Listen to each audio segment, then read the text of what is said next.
सामने आ रही है कि इस पास में ही उरला के पास दुर्ग पब्लिक स्कूल डीपीएस करके एक स्कूल है जहां वो पढ़ती थी और 10वीं का एग्ज़ाम वो देती। अभी बोर्ड एग्ज़ाम जो 2026 में होने वाला है बोर्ड एग्ज़ाम वो देती, पर उसके पहले ही उसने ऐसा कदम उठा लिया। अब बड़ा सवाल ये है कि क्या पढ़ाई का प्रेशर था या परिवार में कुछ दिक्कत था या कुछ और वजह है। 100 मीटर दूर उनका घर है और यहीं पर वो अपने दुकान चलाकर गुजारा बसारा कर रहे थे। पिता क्या व्यवसाय करते, उनका क्या काम है, जानकारी नहीं मिला है। और आप देख सकते हैं कि उन्होंने अपनी दुकान का नाम भी अपनी बड़ी बेटी दिशा के नाम पर रखा था, दिशा लेडीज़ टेलर स्टेशनरी एवं फैंसी स्टोर। आप किसी काउंसलर से बात करिए, आप पुलिस का सहारा लीजिए, आपको कोई भी दबाव बना रहा है, कोई परेशान कर रहा है, पर इस प्रकार से कदम उठाकर आप अपनी कायरता ना दिखाएं और अपने परिवार वालों को दुख ना दें। तो यही वो घर है। तस्वीर में जो आप घर देख रहे हैं वहीं पर 10वीं क्लास की छात्र दिशा माथनकर, जिसकी उम्र महज 15 साल थी, वो अपने परिवार के साथ खुशी खुशी रहती थी। वो, उसके माँ बाप और उसकी छोटी बहन। पर आज दोपहर, शनिवार दोपहर कुछ ऐसा हुआ कि दिशा ने अपने परिवार वालों को ज़िंदगी भर का दुख देकर वो चले गई। इसी घर में वो रहती थी और आज उसने ऐसा आत्मघाती कदम उठाया कि उसने फांसी लगाकर अपनी जान दे दी और उसकी मौत हो गई। नमस्ते, मेरा नाम लाभेश है और अब भिलाई टाइम्स से जुड़ चुके हैं। ये दुखद खबर सामने आ रही है दुर्ग के सिकोला बस्ती के क्षेत्र में, जयंती नगर का क्षेत्र है ये, वार्ड नंबर 16 बताया जा रहा है। और आगे अगर आप जाएंगे तो सड़क नंबर 1 है और वहीं पे एक टेलर की दुकान है। आप तस्वीरों के माध्यम से देख सकते हैं उस टेलर की दुकान को दिशा की, मृतिका की मां संचालित करती थी और कल तक उन्होंने दुकान खोला भी है। पर अब सवाल ये बना हुआ है कि ऐसा क्या हुआ कि आज दिशा ने ऐसा कदम उठा लिया है।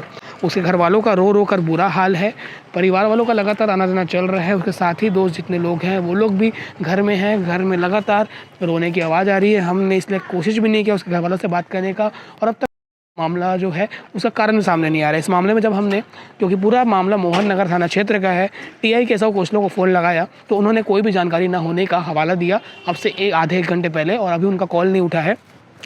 और जानकारी सामने आ रही है कि इस पास में ही उरला के पास दुर्ग पब्लिक स्कूल डीपीएस करके एक स्कूल है जहां वो पढ़ती थी और 10वीं का एग्ज़ाम वो देती। अभी बोर्ड एग्ज़ाम जो 2026 में होने वाला है बोर्ड एग्ज़ाम वो देती, पर उसके पहले ही उसने ऐसा कदम उठा लिया। अब बड़ा सवाल ये है कि क्या पढ़ाई का प्रेशर था या परिवार में कुछ दिक्कत था या कुछ और वजह है। ये वजह सामने आएगा, जाँच का विषय है। पर आप समझिए कि एक हंसता खिलता परिवार, 2 बहनें हैं, 2 बच्चियाँ हैं, लक्ष्मी का रूप बोलते हैं, और एक छोटी बहन है और उसकी माँ टेलर का दुकान चलाती है, स्टेशनरी टेलर, और पास में ही किराए के घर में रहते हैं और 100 मीटर की दूरी में टेलर का दुकान है। और जिस घर में उनका दुकान है वहाँ भी हमने बातचीत की है तो उनका कहना है कि बेहद ही शांत स्वभाव, मिलनसार के लोग थे। पर अचानक क्या हुआ पता नहीं, आज दोपहर 2:30 बजे के करीबन ये घटना हुई है जो जानकारी मिल रही है।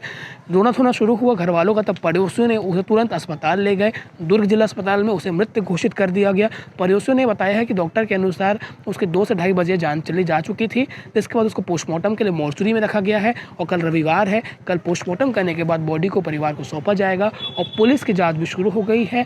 जो भी कारण है, मोबाइल वगैरह या जो भी उनको सबूत मिलता है, अभी तक कोई रिपोर्ट भी नहीं मिला है। तो ये खबर बड़ी दुखद है। आजकल बच्चे हो या कोई भी हो, आवेश में आकर छोटी छोटी बात पर बड़ी कदम उठा लेते हैं और अपने घर वालों को ज़िंदगी भर का दुख दे देते हैं। ऐसे खबरों को बताना इसलिए भी ज़रूरी है क्योंकि अगर आपके अंदर 1% भी ऐसा कभी भी मन में आता है तो आप अपने परिवार वालों से बात करिए, आप किसी काउंसलर से बात करिए, आप पुलिस का सहारा लीजिए। आपको कोई भी दबाव बना रहा है, कोई परेशान कर रहा है, पर इस प्रकार से कदम उठाकर आप अपनी कायरता ना दिखाएं और अपने परिवार वालों को दुख ना दें। तो यही वो घर है जयंती नगर में, जहाँ पर फर्स्ट फ्लोर में किराए में के घर में वो लोग रहते थे। दिशा माथनकर, 15 साल उसका नाम है और उसकी माताजी कहीं पे पास में टेलर का दुकान है। किराए का घर है, मध्यम वर्गीय परिवार है, किराए का दुकान है और यहाँ पर उसकी बॉडी को मोर्चरी में रखा गया है। मोहन नगर थाना का मामला है और आगे जाँच चल रहा है। यही वो दुकान है जो दिशा की माताजी चलाती थी, उनका नाम कविता माथनकर है और यहीं से महज 100 मीटर दूर उनका घर है और यहीं पर वो अपने दुकान चलाकर गुजारा बसारा कर रहे थे। पिता क्या व्यवसाय करते, उनका क्या काम है, जानकारी नहीं मिला है। पर आप देख सकते हैं कि उन्होंने अपनी दुकान का नाम भी अपनी बड़ी बेटी दिशा के नाम पर रखा था, दिशा लेडीज़ टेलर स्टेशनरी एवं फैंसी स्टोर, और अस्तर, फॉल सीलिंग, सभी प्रकार के पुराने कपड़े रिपेयरिंग किया जाता है। साथ ही लेडीज़ गारमेंट वगैरह का भी दुकान है। जब इस प्रकार से एक ऐसी बच्ची जिसको एक परिवार ने पैदा करने के बाद पाला पोसा और पढ़ने लायक के काबिल बनाया, जब वो दुनिया छोड़कर जाती है तो यकीन मानिए सबको दुख होता है। पर यही दुकान है। तो इस प्रकार से फिर से मैं वही कहूँगा, इसको बार बार दोहरा रहा हूँ कि अगर कभी भी आपके मन में इस प्रकार की कोई घटना अंजाम देने का मन में कुछ भी ख्याल आए, परेशान होए, तो आप इस चीज़ को काउंसलर से बात कीजिए, अपने माता पिता से बात करिए, क्योंकि कोई भी इतनी बड़ी गलती नहीं है दुनिया में जिन्हें माँ बाप भुला ना सके, माफ़ ना कर सके, क्योंकि जान देना कोई भी सॉल्यूशन नहीं है। इस मामले में जो भी अपडेट आएगा, जो भी कारण सामने आएगा, बताने का प्रयास करेंगे। नमस्ते, मैं लाभेश, साथ में शुभम।